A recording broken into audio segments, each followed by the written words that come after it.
Welcome back to No Apologies on Beck. I am Lori Hins, your host, and with me tonight from the sunny state of California is the GOP chairman for the Republican Party in California, Jessica Patterson, also the chair of chairs for the RNC. Jessica, thanks for joining us on No Apologies tonight.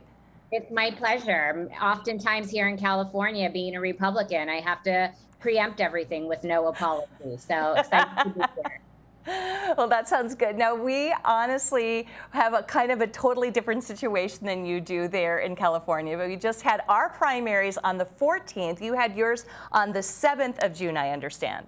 We had ours on the 7th of June. And here in California, it is Election Day on the 7th of June, but it is not Election Results Day. So there are still many races that have not been called yet. Our official date will be July 15th, where we'll have the final results. We have a pretty good indicator. And what's exciting is the candidates that the California Republican Party endorsed. As you probably know, here in California, we have the top two primary, where the top two vote getters, regardless of party affiliation, advance to the general election. And endorsed candidates by the California Republican Party did incredibly well.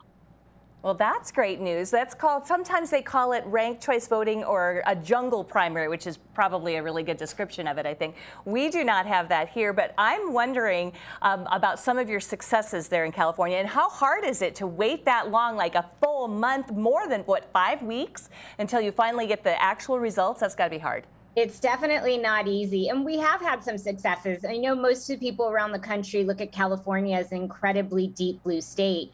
But in 2020, we were actually responsible for sending more new Republican House members to the House of Representatives than any other state in the nation. In fact, we played in 4 seats. We won all 4 of those seats, unseating Democrats. So it was incredibly exciting. And after redistricting here in California, not only are we protecting those 4 new seats, those 4 new incumbents, but we're also looking at 5 additional seats that we have the opportunity from flipping from blue to red in 2022. So we couldn't be more excited about that.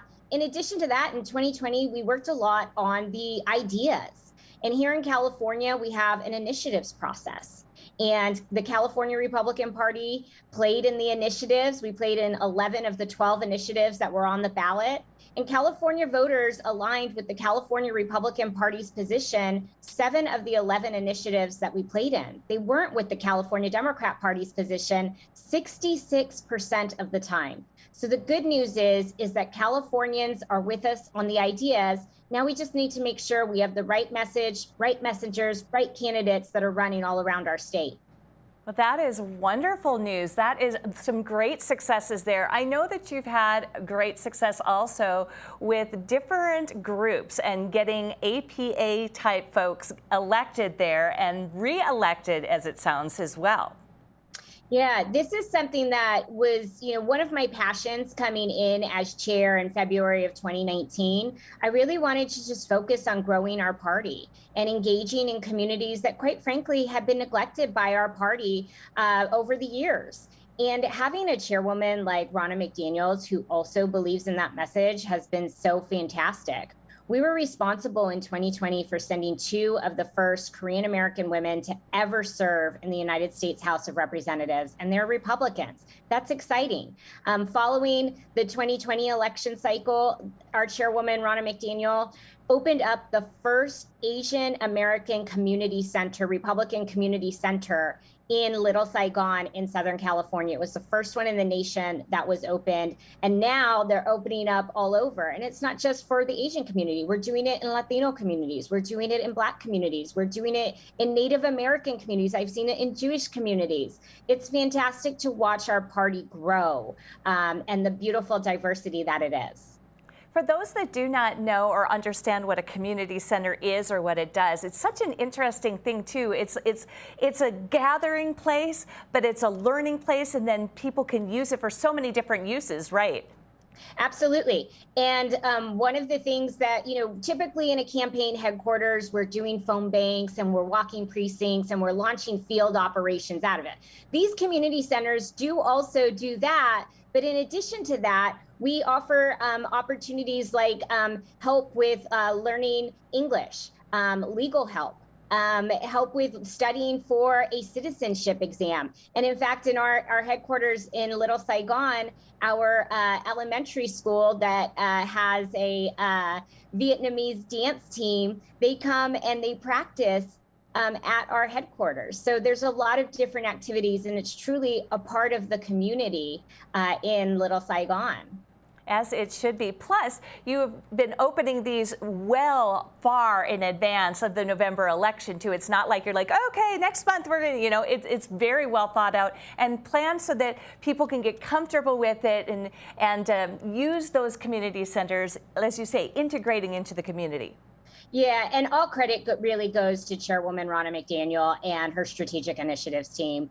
They have just done an absolutely phenomenal job. When you hear the stories that are coming out of this department at the RNC, it gives you excitement because it truly is the American dream. Now I'm going to circle back a little bit. Sorry, there's a little Saki reference there. A little circle back to the election too. The last I read, there were 42,000 uncounted ballots remaining too. The election results have to be certified by July 7th, but that has got to be so frustrating to wait for so long. How do you cope with that? Are there things that you're planning on challenging if they're really, really close? I don't anticipate in the primary anything being, that close. Where we would be challenging. I think that, going into the general, we're always ready to do that. And what we've done on election integrity, I mean, while my finger gets, a little worn out from pushing the refresh button, what we've done on election integrity in California is, I'm incredibly proud of that. And again, the partnership that we've had with the Republican National Committee has made that possible. We didn't start working on election integrity, after the 2020 election. We were very engaged in it in 2020. So we had races, with those 4 congressional seats, it's about 60% of the votes in our state that were watched by lawyers, staff, and volunteers. When we did the 2021 recall of Gavin Newsom, we had expanded that to having 97.5% of ballots being watched by lawyers, staff, and volunteers. And this is really critical. We have to do the work to make sure that people have confidence in the vote that they are making. And when you win an election like we did with my Congressman, Mike Garcia, by 333 votes, there's absolutely the opportunity for bad stuff to happen. And so when we have the people on the ground to make sure that that stuff isn't happening, it brings a lot more confidence in the vote that's being cast. Welcome back to No Apologies on Beck. I am your host, Lori Hins, and with me zooming in from California is Jessica Patterson, who is the chairman of the Republican Party in the state of California and also on the RNC. Now, explain what the chair of chairs is so that people are like, what do you mean the chair of chairs? What's that? So at the RNC, we're represented by 3 individuals from every state and U.S. territory. We have a chairman from each state, a national committeeman, a national committeewoman, like our host today. And of all of the chairs, I kind of am the person that runs our meetings for just the chairman, the state chairs, and I help out with the regional fly-ins throughout the country. And that is a great thing to do too. The regional fly-ins are just marvelous as far as educating those 3 people that you're talking about from the state. And then also sometimes executive directors and other staffers who can learn so much. It was very, very helpful. So that's where I saw you most recently. And now I would like to pivot a little bit and talk to the Bidenflation issues that we have right now. We've got supply chain issues. We have ridiculous costs for groceries. But the worst, I think, that's making most people anxious is the gasoline. Yeah. And your viewers are going to be just blown away. If you think it's bad now, right now in California, we do have the highest gas prices in the nation. We also have the highest gas tax in the nation.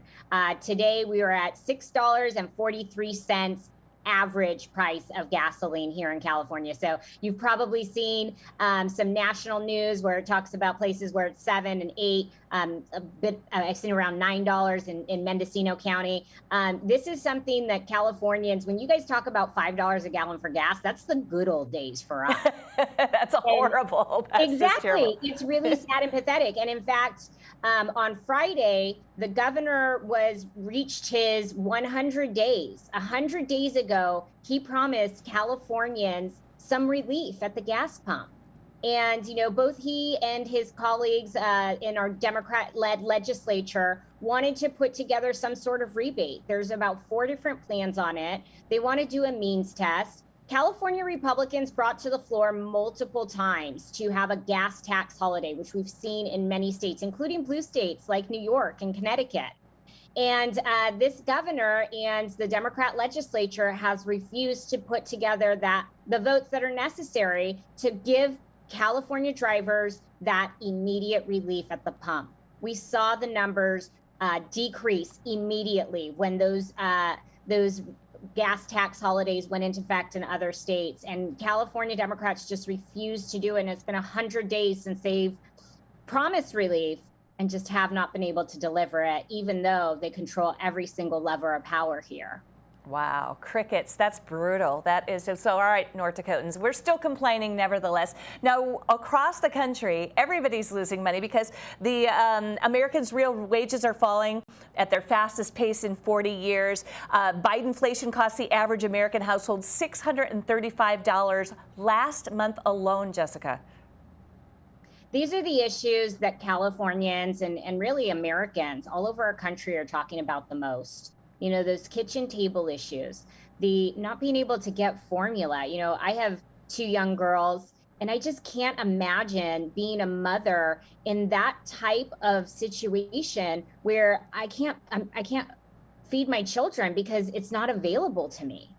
These are all the sad realities of what Democrats have served up to us over the last year and a half, and here in California over the last decade. And it's really unfortunate. But I think that these are the things that voters are thinking about going into the midterm. They remember a time when it was prosperous. They remember a time when we were energy independent. They remembered a time when our shelves weren't bare. They remembered a time when wages were high and unemployment was low. This is not what we're experiencing right now. And I think going into the midterms, that's what they're going to be thinking about when they decide to vote. That's exactly what I was just going to say, is in the midterms, the prospects are good for Republicans. The momentum is definitely on the side of the Republicans right now. We won't say the REDWAVE words because Rana does not want to talk about that, because we're not going to rest on our laurels. We're going to work really hard for this. But the thing is that people realize that things are not going well with the financial parts. Yeah, we certainly have a lot of opportunities. As you know, I try and work very closely with House Republican leader Kevin McCarthy, who is a Californian. And I believe that our job is to make sure that come this November, we have a speaker from the House that's not just from California, but a Republican from California. And so those opportunities that are popping up all over the country give us the ability to go into communities that haven't heard our message, maybe weren't ready to hear our message, but think, things are really bad right now. And if I continue to do what I've always done, I'm going to get what I've always got. And maybe for the first time are voting for Republicans because they've seen the policies that Democrats have put forth and how it has affected our everyday lives. Do you feel like in California people have started to do a little bit of the switching? I know that there was word that people were leaving California because of the policies, and why wouldn't they with Gavin Newsom around, right? But what I'm wondering is if you're noticing any type of a shift with the voters. I am, and we've definitely lost population. We definitely haven't grown at the rate of other states. In fact, for the first time in our state's history, we lost a congressional seat after this census. I do think that the people that are staying want to stay and fight. And I do think that California is at a turning point. I think that whether you're running for governor or you're running for dog catcher in this 2022 cycle, it is going to be incredibly difficult for you to run with that D behind your name because of the policies that have failed Californians. When you look at our education system, you've got a 50-50 shot whether or not your child's going to be reading at grade level. When it comes to math and science, less than a third of them are performing at grade level. We've got gas prices that might hit as high as $8 a gallon for gas. We've got crime that is surging. We've got, smash and grabs that was a low light for our holiday season. We've got homicides that are up 31%. These are a result of soft on crime policies that California Democrats have pushed forward.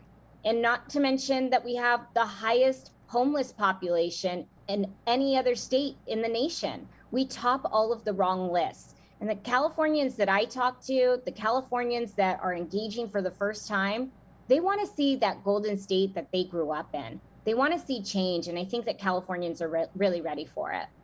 Well, I'm excited about the midterms and the prospects there too, and these catastrophic, economic and other policies and crime, policies of our current president are definitely hurting everybody, but especially hurting California. Jessica Patterson, thank you very much for being on the program today. We really appreciate it.